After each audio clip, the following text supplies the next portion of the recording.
Hey everyone, is your car's AC blowing hot air when it should be cold? Don't worry, I'm here to help. I'm going to show you how to refill your car's AC. And it's easier than you think. It's like giving your car a cool blast of winter right here in Phnom Penh. And the best part, you can do it yourself and save some money. Now before we start, this isn't hard, but you need to be careful. We're working with refrigerant and it can be harmful if you're not careful. So pay close attention, grab your tools, and let's get started.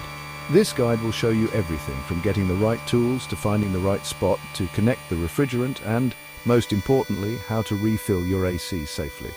We'll even share some tips so you don't get refrigerant in your face. Trust me, it's not fun. By the end, you'll be driving in cool comfort, feeling like a car expert. So let's do this.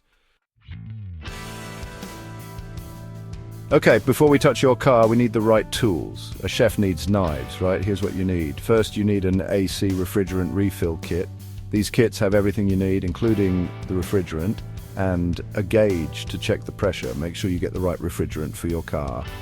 Using the wrong one can cause problems. Next, you need safety glasses. You don't want refrigerant in your eyes. It's not fun.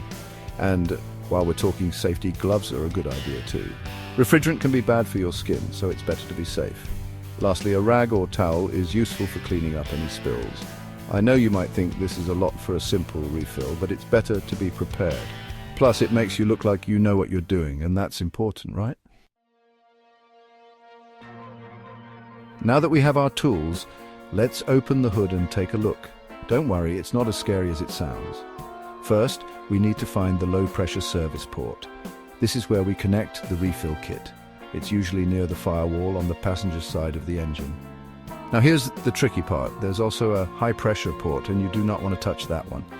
The low-pressure port is usually smaller and has a blue cap, while the high-pressure port is larger and has a red cap. Blue is for cool, red is for danger. Once you find the low-pressure port, wipe it with your rag to clean it. Now before we go further, we need to check the current pressure. This is where the gauge comes in.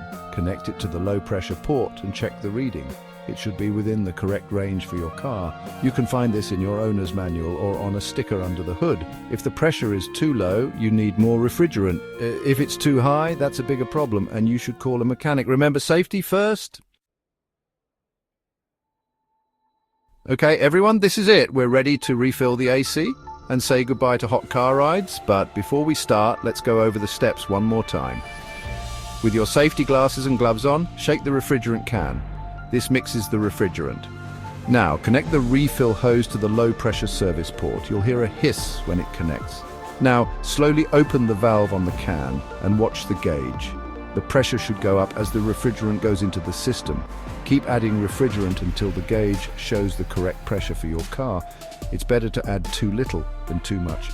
Once you're happy with the pressure, close the valve on the can and disconnect the hose. Check for leaks, then start your engine and turn on the AC. If everything worked, you should feel cold air. And that's it! You've refilled your car's AC like a pro. Now go enjoy those cool drives, and don't forget to tell your friends how to do it. Sharing is caring, especially when it's hot outside.